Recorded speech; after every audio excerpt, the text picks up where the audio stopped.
Introduction. History records that a small search party of the Mormon battalion gathered here overnight before joining the rest of the battalion camped at Casa Grande ruins. The overnight area, noted by a roadside monument, is now the bridge over Santa Cruz Wash and Pinal Avenue, just south of Rodeo Road. History does not record the transpiring events as they happened.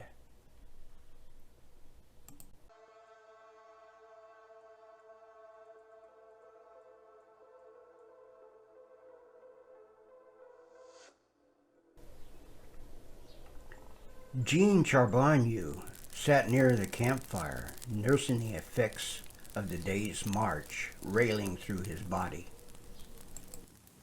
Stupid. Plain stupid.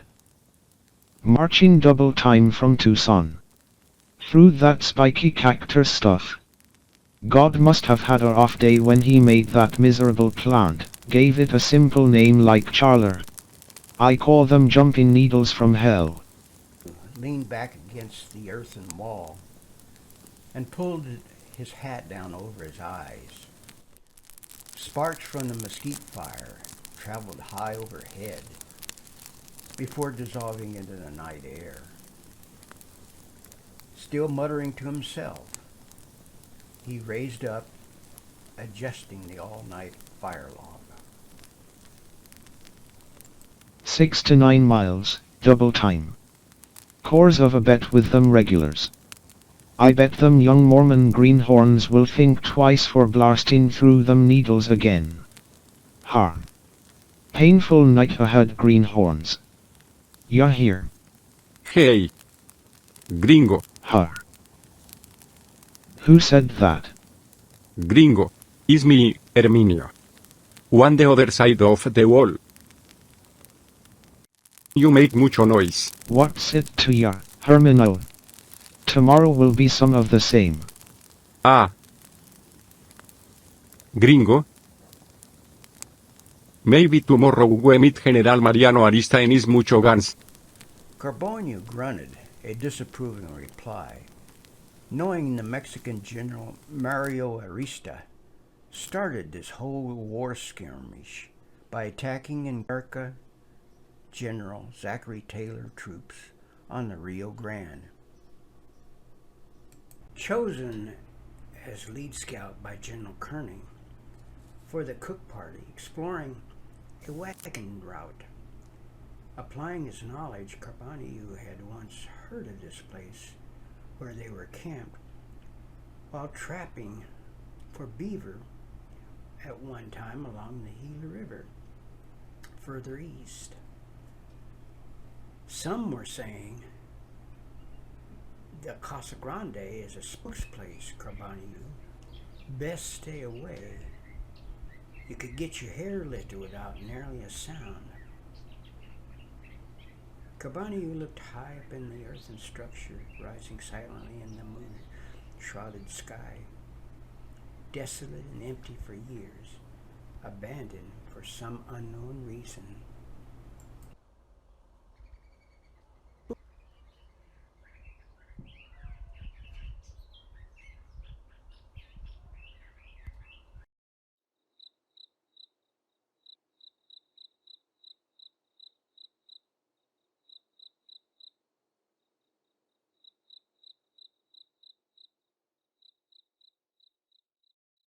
Looks okay to me. Besides, these walls offer more protection for them greenhorns than hunkered down out in the open. Night all. With that, Charbonneau rolled over to one side and quickly drifted off to sleep.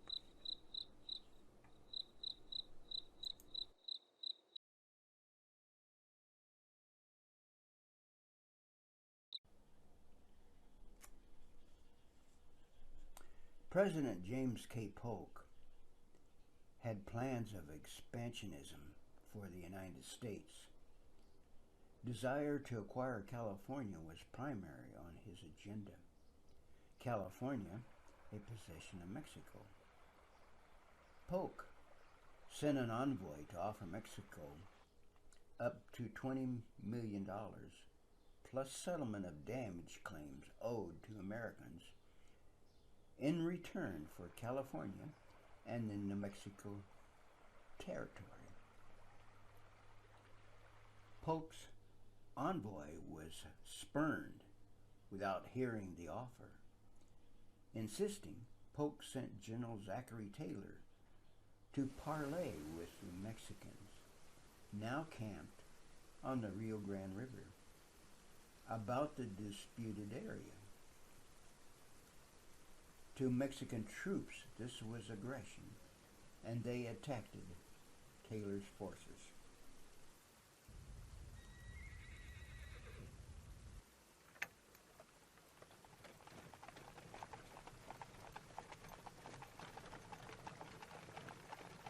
Thus, a bold war effort began against Mexico's aggression. To establish the logistics for a troop supply route, initiated by President Polk's orders, a battalion was formed after Jesse C. Little, president of the Eastern States Mission, spoke with the president. Under President Polk's orders, Captain James Allen traveled to Latter-day Saint pioneer camps on the Missouri River to ask for 500 men in exchange for the money needed by Mormon President Brigham Young for his establishment of settlement. Under Brigham Young's direction, the Mormons had built roads and bridges, forts, irrigation projects, just the skills needed for the war effort. Lieutenant Colonel Philip Cook leaned over the map table, following the finger of General Stephen Kearny as he stabbed at the map. Lieutenant, watch your backside. This is unknown territory. We don't have intelligence to share with you about the natives in that area. Just watch your hindmost. Get my drift? Other than that, follow the Gila River westward. Intel it if you can. Not if, must. We're to move those heavy Murphy wagons across unmapped territory, all the way to San Diego, California.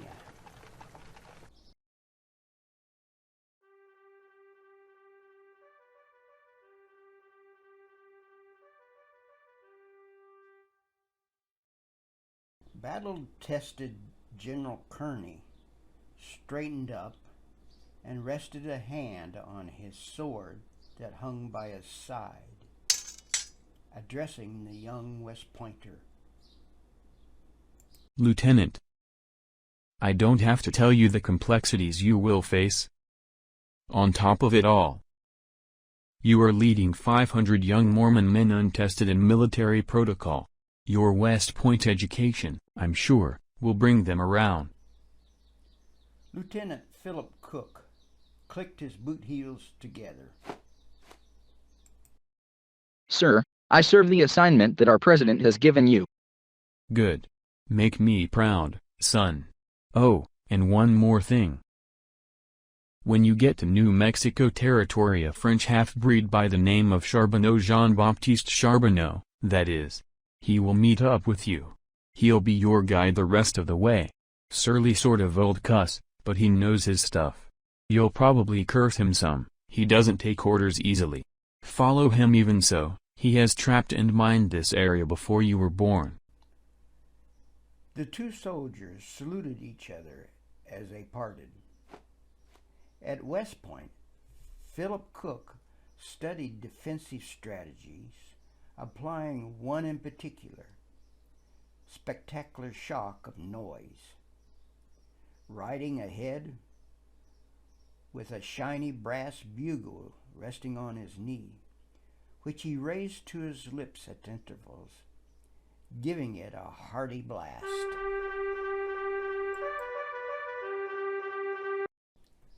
Much to Carboniu's chagrin, for him stealth was the best procedure in unknown territory, and he confronted the young lieutenant on several occasions about the noise. Lieutenant, I cannot abide by that infernal racket you make. You're going to get us all killed. Sir, I have studied this leverage strategy at West Point. It is a proven counterpoint. Well, sir, I'm not going to get my hair lifted because of your mule-headed counterpoint. Carboniu! Cook yelled. I'll put you up for court-martial. Can't hear you, Lieutenant.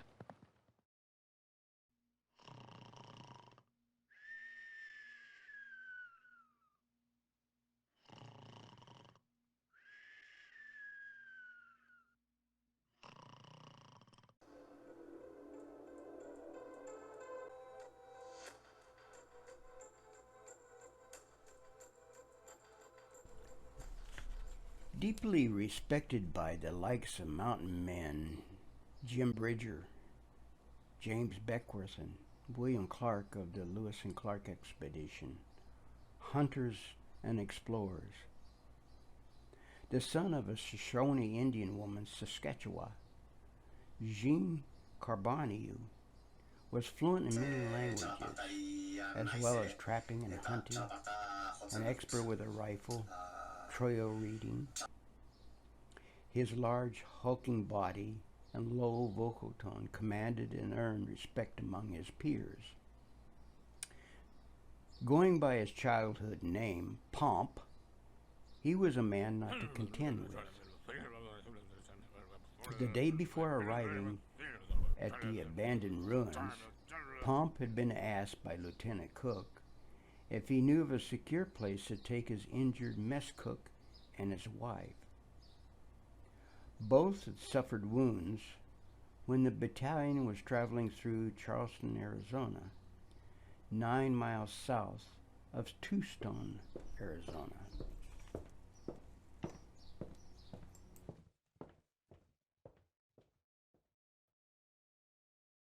Wild bulls gored them pretty good. They were out on the grasslands gathering firewood when one long-horned critter decided they had intruded on his territory. Pomp knew a place not far away, a little off track from the Gila River they needed to follow. I heard of a place, Lieutenant. Natives call it Big Spirit House, where old tribal spirits are said to live. A little out of the way, but it has walls to shield them from the elements. Is there water? Well, yeah. A short jaunt to the river, I understand. Never been there, personally. Okay, you show-offs. Double time at west of 4 we lose light.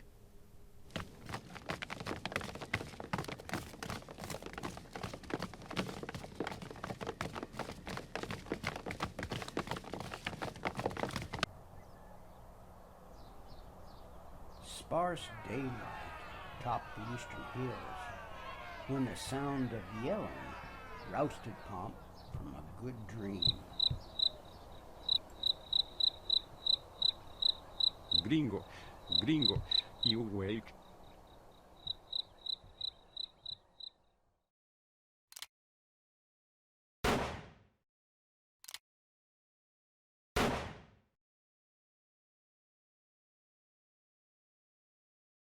Herminio. You better have a good reason for disturbing a good dream. Or I might have to knock you aside the head. Gringo, Senior Cook, Egon Su, Pronto Kick. Hermanio, it isn't even day yet. Go back to sleep. But Gringo is hopping mad. Someone stole his bugle horse during the night. So, what's that got to do with disturbing me? Don't tell me, I know. Go track down the horse. No, Gringo. He wants his bugle back. Blasted thing. If I find it, I'm going to shoot a hole right through its shiny nose box.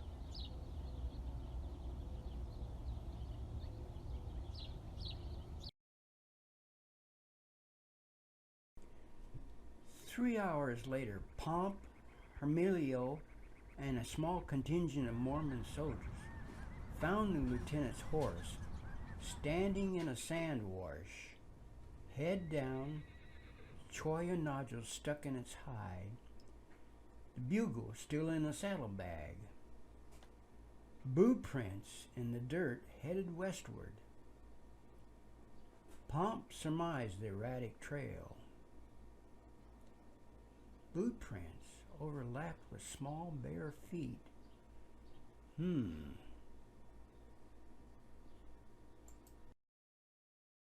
Two people, huh? Sí, Gringo. Maybe a child. Ah, no Gringo, es una mujer. Female. Her. You're probably right. Suspicious though. Pushing his hat back, giving the finding consideration.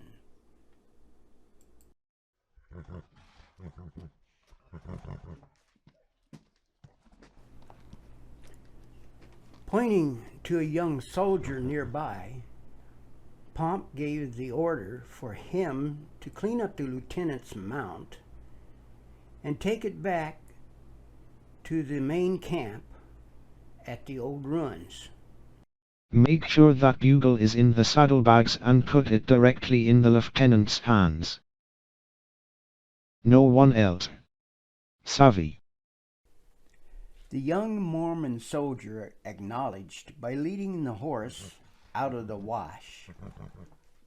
Pomp and Hermenio took to following the erratic path and maybe find the scoundrel that got him out of bed so early.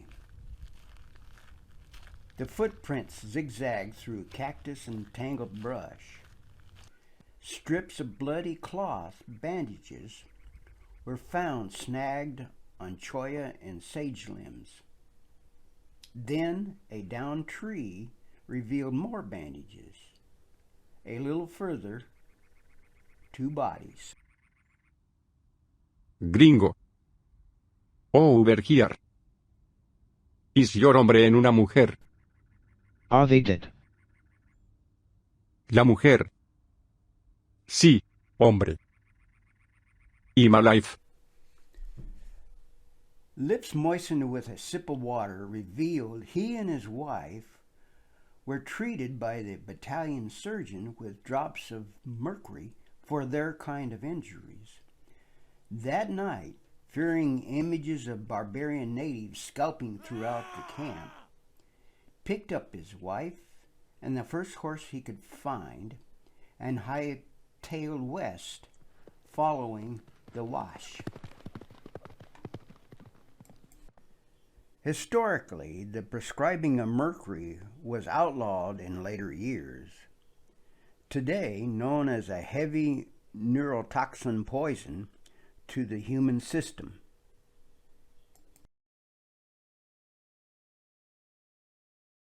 What's in here? Blue chalk and mercury. If I keep giving him that, you know what's going to happen? He's going to go crazy. You know. So I had to go watch exactly what I was doing with that. Okay? Too much of that could really do harm. Realize the danger of that blue mass at the time? No, we didn't. The whole situation was mercury content was almost like our wonder drug. We thought it was a miracle drug. You know, and a lot of my medicines over here were laced with it. We had pain. Big Spirit House, a historical place,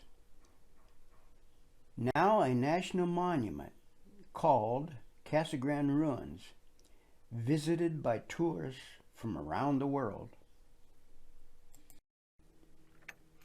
Murphy wagons, heavy, cut from Pacific hardwoods, free from insect damage, and knotholes, deemed wheels that won the West. Built by Murphy and Sons Wagon Company, St. Louis, Missouri. Charleston, Arizona.